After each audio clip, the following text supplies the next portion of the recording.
Lundi 3 septembre 2011. En cette période de pluie, la météo ici est plutôt clémente.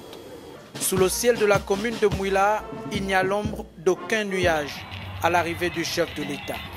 La province de Langounié, mobilisée pour ce 8e conseil des ministres délocalisés, réaffirme son adhésion de la plus belle des manières à la politique de développement du chef de l'État. Très content de voir le chef de l'État encore dans son train d'émergence en marche vers Langounié.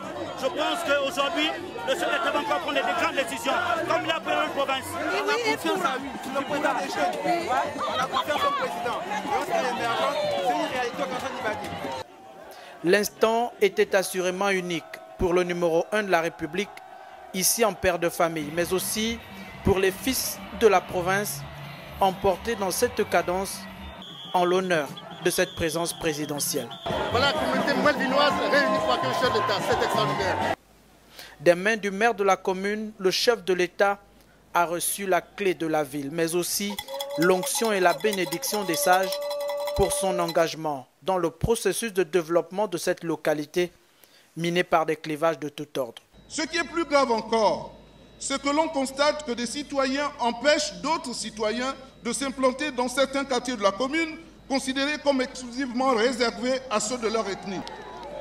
Cette situation est si frustrante qu'elle doit s'arrêter dans cette ville si paisible où les visiteurs s'accordent à dire qu'il fait bon vivre. L'unité, la cohésion et la solidarité sont des conditions évidentes de développement que le numéro 1 de la République lui-même prône pour des lendemains meilleurs dans cette province. Je note tout de même qu'à Mouila, comme dans certaines autres villes du Gabon,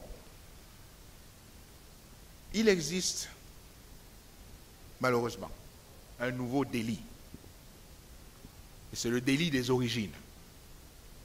J'entends dire ici et là que tel compatriote ne peut pas gérer une ville parce qu'il n'est pas de tel clan ou de telle ethnie. Ailleurs,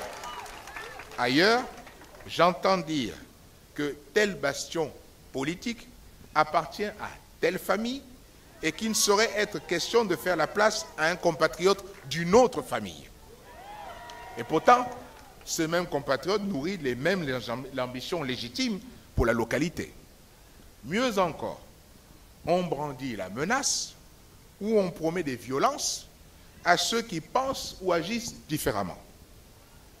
Alors, force est de constater que de tels comportements sont surprenants et n'honorent pas ceux qui en sont les auteurs. Nous convenons tous que dans une province où plusieurs partis politiques sont implantés, l'expression contrastée des opinions et des positionnements est naturelle. Nous devons d'ailleurs nous en réjouir, car cette situation est la preuve de la vitalité de notre démocratie. Ferveur populaire, mobilisation des troupes, l'étape de Mouila aura certainement battu des records d'affluence dans ce périple présidentiel à forte tonalité économique et sociale.